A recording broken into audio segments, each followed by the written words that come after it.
Good morning, class. Once again, we are here to discuss our chapter number 1, that is food and human health. This topic, today's topic, adulteration, it is very important, not only from the point of view of your exam, your class 10 syllabus, curriculum, but it is related to our daily life also, and everyone must know that the food items, the vegetable, the fruit, mawa, ghee, vegetable ghee, dalda, whatever we are using in our food items, are they pure, are they safe or not? Nowadays, it is a matter of great worry for all of us that most of the food items made by manufacturers and supplied by vendors, they are not pure. They are mixing some cheap items resembling to the food item to make the food item poorer in quality and cheaper, so that they could get more benefits, they can earn more money. So this problem is very wide nowadays. Government of UP conducted one survey in collaboration with health department, and the survey was surprising that milk that is being supplied to the public, to the people, 25% people are getting impure milk, adulterated milk. Same is there everywhere. Situation is same. Somewhere it is more than 20%, somewhere it is up to 15 to 20%, but it is very difficult to say that the food item which we are going to have is pure. So today in this topic, we are going to discuss about adulteration and some common adulteration in our food items. So students, let's begin with the topic adulteration in food products. First of all, what is the definition of adulteration? How we can define the adulteration, that what is adulteration? Adulteration means action of making food items poorer in quality by adding some other substances known as adulteration. So if manufacturer or vendor, they add some some cheap materials to make the food quality poorer, then this process is known as adulteration. An estimate says that 30 to 40% food items available are adulterated. Manufacturers and vendors are duping us. They are making us fool. They are supplying us impure food items by addition of some substances in our food items. And one of the most adulterated item, and this is very surprising, that Government of India, I'm going to switch over my language because you must understand this in mixed language. Cold drinks, सबसे ज़्यादा problem students इस cold drink part के ऊपर है. जो cold drinks आज की generation सबसे ज़्यादा इसको ड्रिंक अच्छा ड्रिंक मानते हैं, सबसे ज़्यादा ये एक फैशन में है, ये सबसे ज़्यादा एक चलन में है आजकल, लेकिन इसमें इतना एडल्टरेशन है कि आप इसे सुनेंगे तो शायद ही आप ये इसे पिएं, और पीने से पहले ज़रूर सोचेंगे कि इतना एडल्टरेशन के बाद हम कोल्ड ड्रिंक क्यों पिएं. सबसे पहली चीज़, गवर्नमेंट ऑफ इंडिया की कोई स्पेसिफिक पॉलिसी नहीं है कि कोल्ड ड्रिंक्स जो बनाई जाएंगी उनमें क्या क्या चीज़ें होनी चाहिए और किस लेवल पे होनी चाहिए. Most of the cold drink companies, beverage companies और MNC multinational companies, foreign companies हैं वो, तो उनके स्टैंडर्ड्स वहाँ से डिसाइड होते हैं, जबकि वो जो प्रोडक्शन करती हैं, जो मैन्युफैक्चरिंग करती हैं, वो इंडियंस को सप्लाई होता है. तो अब हम देखेंगे कि इन कोल्ड ड्रिंक्स में कितने सारी चीज़ें हैं जो कि डेंजरस नहीं बल्कि पॉइजनस हैं. सबसे पहले इसमें कुछ पेस्टिसाइड्स हैं, lindane, malathion, chlorpyrifos. These are responsible for different types of cancers. Linden, malathion, chlorpyrifos, these all are responsible for different types of cancer. इसके बाद दूसरी चीज इसमें आती है phosphoric acid. Phosphoric acid, this acid makes bones and teeth poor, means less in calcium content. इसे phosphoric acid से हमारी जो बोन्स हैं, हमारे जो टीथ हैं, वो कमजोर हो जाते हैं, उनसे से कैल्शियम बाहर आ जाता है और वो बोन्स ब्रिटल हो जाती हैं, टूटने लगती हैं, उनका डिके होना स्टार्ट हो जाता है. अब एक चीज है स्वीट पॉइजन, इथाइलिन ग्लाइकोल, जो उसमें स्वीटनेस के लिए डाला जाता है, मीठा बनाने के लिए डाला जाता है, that is ethylene glycol. This is known as sweet poison. और इसकी प्रॉपर्टी ये है स्टूडेंट्स कि अगर इथाइलिन ग्लाइकोल को आप वाटर में ऐड करें, केवल इस इथाइलिन ग्लाइकोल को उसे स्वीट करने के लिए, तो 0 डिग्री सेल्सियस पर भी it is not going to freeze.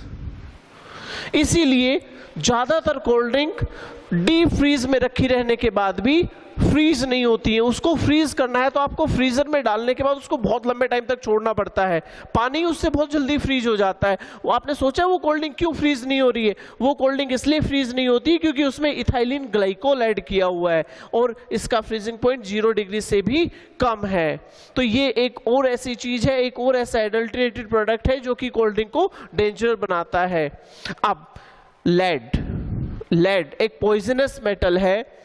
इसमें ये 0.4 पार्ट्स पर मिलियन है.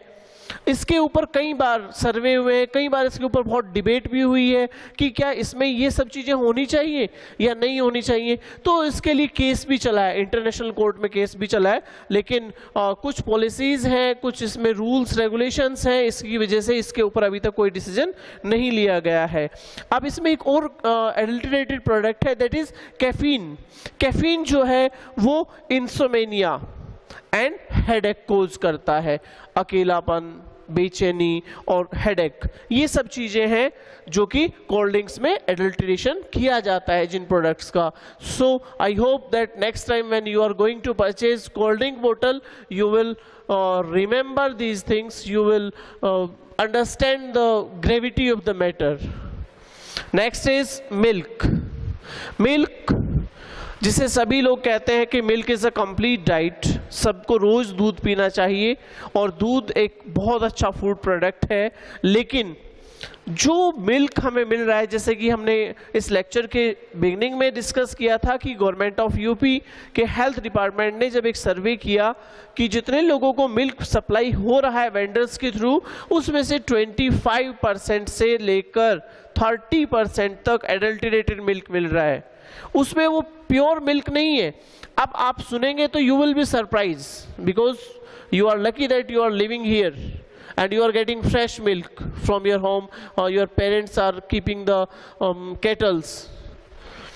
यूरिया इसमें मिक्स किया जाता है. यूरिया वही केमिकल है, वही फर्टिलाइजर है जो खेतों में डालते हैं. डिटर्जेंट, इसमें डिटर्जेंट्स मिलाए जाते हैं, इजी, सर्फ, सोडा इसमें मिलाया जाता है, पोस्टर कलर्स इसमें मिलाए जाते हैं, रिफाइंड ऑयल इसमें मिलाया जाता है. पानी में आपको फैट भी डालना है क्योंकि दूध में फैट होता है, मिल्क में, तो फैट कंटेंट कहाँ से आएगा, तो उसमें रिफाइंड मिला देते हैं. यूरिया मिला देते हैं प्रोटीन के लिए, प्रोटीन का टेस्ट दे देगा. डिटर्जेंट मिला देते हैं, उसको स्मूथनेस दे देगा. सोडा मिला देते हैं ताकि उसकी एसिडिटी खत्म हो जाए, और इन सबको मिक्स करके पानी डालते हैं तो दूध बन जाता है, दूध तैयार हो जाता है. So this is adulteration of milk. This is very very much serious thing. भैया थोड़ा इधर लीजिए अब इसको. Now other items. First edible oil and ghee. जो तेल हमें मार्केट से मिलता है, जिस तेल को हम लाते हैं, ये ब्रांड, वो ब्रांड, कच्ची घानी, रिफाइंड ऑयल, ये वेजिटेबल घी, ये शुद्ध देसी घी, मधुसूदन, और पता नहीं कितने ब्रांड हैं, उनका नाम लेना भी ठीक नहीं है. तो इसमें क्या है, एडल्ट्रेशन में एडिबल ऑयल, तेल जो है, इसके लिए हम यूज करते हैं मस्टर्ड सीड. मस्टर्ड सीड, सरसों जिसे हम कहते हैं. लेकिन सरसों से एक सस्ता और उसी के जैसे एक सीड आता है, उसको कहते हैं आर्जिमोन. आर्जिमोन, ये सस्ते सीड हैं और इसमें भी ऑयल निकलता है, तो इसका तेल इसमें मिला दिया जाता है। आपने देखा भी होगा कई बार ऑयल लाते हैं, जब उसको कोई उसमें चीज़ फ्राई करते हैं या सब्जी बनाते हैं तो उसमें अलग तरह की स्मेल आती है, उसमें फेंस बन जाते हैं। तो घर वाले कहते हैं कि ये तेल कहाँ से लाए अब की बार, इसमें तो ये तो तेल अच्छा नहीं है, मिक्स है। तो उसमें मैक्सिमली जो ऐड किया जाता है, एडल्ट्रेशन किया जाता है, वो आर्जिमोन सीड का होता है। घी के अंदर वेजिटेबल घी, डालडा जिसे हम लोग कहते हैं वेजिटेबल घी, वनस्पति घी, डालडा तो एक ब्रांड नेम है, वो इसमें ऐड कर दिया जाता है। और इसके साथ साथ इसका एक बहुत गंदा सा पहलू ये है कि आजकल इसमें फैट, एनिमल फैट, चर्बी भी मिलाकर मार्केट में अवेलेबल है कई जगह पर। अभी कुछ दिनों पहले ही आपने देखा था कि यहीं पर आपके पास में ही एक जगह है सूरजगढ़, जहाँ से कई ट्रक का मटेरियल गवर्नमेंट ने छापा मारा था, पुलिस ने और दूसरे डिपार्टमेंट ने, हेल्थ डिपार्टमेंट ने, तो वहाँ पर बहुत सारी एडल्ट्रेटेड चीज़ें मिली जो घी बनाते थे अलग अलग ब्रांड के। नाउ स्पाइसेस, मसाले, रेड चिली पाउडर, लाल मिर्च हम लेते हैं। लाल मिर्च पाउडर का कैरेक्टरिस्टिक है कि उसको हम चक्के तो देखते नहीं है मार्केट में कि मिर्च है, सबको पता है तीखी है, तो उसमें क्या करते हैं, रेड चिली पाउडर में एक तो सल्फर पाउडर और ब्रिक पाउडर, ब्रिक पाउडर मतलब लाल मिट्टी आती है, उसको मिक्स करके मिर्च में मिला देते हैं, तो ये बन गया। फेनल, जो सोप वगैरह हैं आपके, उसमें ग्रीन कलर, उसके ऊपर ग्रीन कलर डाल देते हैं और कुछ ऐसे ही सीड्स होते हैं जिससे कि वो फेनल दिखाई दे, ओरिजिनल फेनल। अब आया टर्मरिक, इसमें yellow soil, sulphur, yellow colour के सब्सटेंसेस मिला दिए जाते हैं ताकि वो सस्ती रहे और जो बेचने वाला है, जो उसका मैन्युफैक्चरर है या जो सेलर है, उसको ज़्यादा पैसे वो कमा सके। ब्लैक पेपर, काली मिर्च, इसमें पपाया सीड्स भी ऐसे ही होते हैं। सूखने के बाद आप जब पपाया खाएं, नेक्स्ट टाइम उसमें से कुछ सीड निकाल लें और उनको ड्राई कर लें, 1 डे ड्राई कर लें, 1 दोपहर, आजकल खूब गर्मी है तो वो उसमें आप देखेंगे कि उसके ऊपर का जो फ्लैश या वाटर था वो तो सूख गया है और वो सीड बिल्कुल ऐसा लगेगा जब तक आप उसको खाएंगे नहीं जैसे कि वो ब्लैक पेपर हो, काली मिर्च हो। नाउ वेजिटेबल्स एंड फ्रूट्स, इसमें आजकल बहुत गड़बड़ है। वेजिटेबल्स एंड फ्रूट्स, सब्जियां हैं तो सब्जियों में केमिकल्स, इंसेक्टिसाइड, पेस्टिसाइड्स ये तो डालते थे, आजकल इसमें इंजेक्शन भी लगाने लगे हैं। इंजेक्शन किसका लगाते हैं? इंजेक्शन लगाते हैं वो जो कि गाय और भैंस को लगाया जाता था दूध देने वाले पशु को, जब वो दूध देना बंद कर देते थे, ऑक्सीटोसिन, उससे क्या है उनकी ग्रोथ बढ़ जाती है।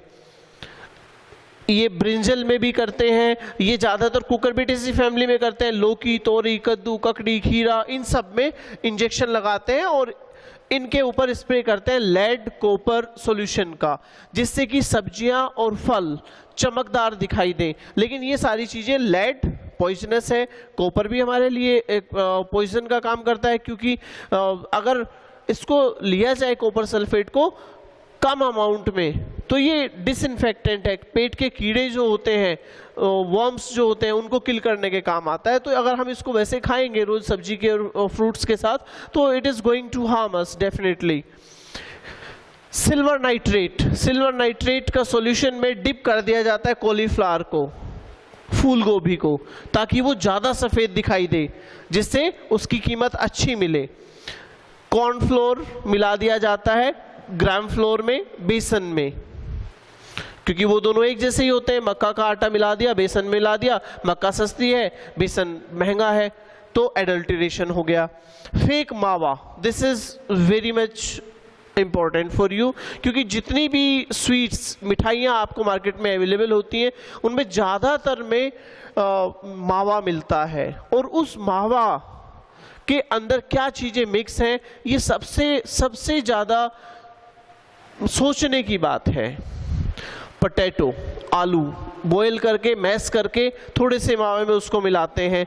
मिल्क पाउडर को, दूध को थोड़ा गाढ़ा किया, मिल्क पाउडर उसमें मिक्स कर दिया, वो मावा बन गया। और कई सारी चीज़ें इसमें मिलाई जाती हैं। तो आप मावा या ऐसे प्रोडक्ट लेने से पहले इस बात का ध्यान कर लें कि आप जो मावा ले रहे हैं क्या वो सही है या वो एडल्टरेटेड है, फेक मावा।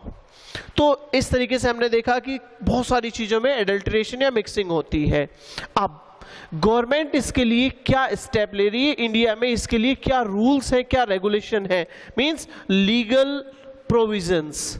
इंडिया में इसके लिए कोई बहुत हार्ड और बहुत स्ट्रिक्ट पॉलिसी नहीं है, इसीलिए लोग इतना एडल्ट्रेशन कर पा रहे हैं।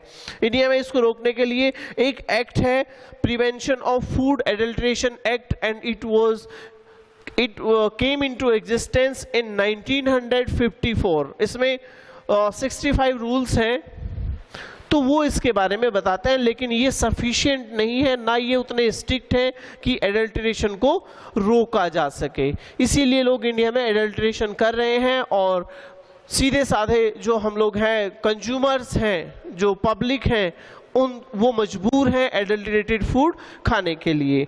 तो इसके साथ ही हमारा ये जो टॉपिक है, ये जो चैप्टर है, ये कंप्लीट हो जाता है, chapter number 1 food and human health. लेकिन इसमें एक छोटा सा पॉइंट हमारा रह गया था, वो कई बार एग्जाम में पूछ लिया जाता है, मैं आपको बता देता हूं, और ये है एल्कलॉइड और ड्रग्स से रिलेटेड, जो हमने लास्ट क्लास में डिस्कस किया था।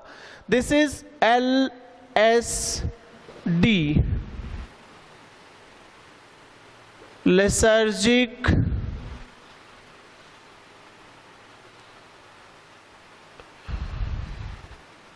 एसिड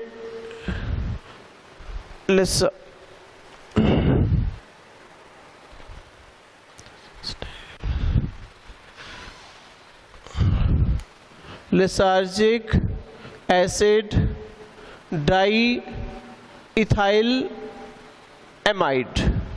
ये प्रोडक्ट आजकल हमारी जो यंग जनरेशन है, जो हमारे एडल्ट्स हैं, वो इसको यूज़ कर रहे हैं, और ये एक बहुत ही डेंजरस चीज़ है, जो कि इसके हैबिचुअल हो जाते हैं और वो फैमिली से सेपरेट हो जाते हैं। इन चीज़ों को हम लास्ट क्लास में डिस्कस कर चुके हैं। सो एडल्ट्रेशन के साथ ही ये चैप्टर हमारा फिनिश हुआ। इसके बाद इसकी एक्सरसाइज आपको मिलेगी, जो आपको सबमिट करनी है स्कॉलर्स ERP ऐप के थ्रू अपने टीचर को, ताकि वो उसको चेक करके आपको बता सके कि was it proper work or you have to improve. Thank you. Have a nice day.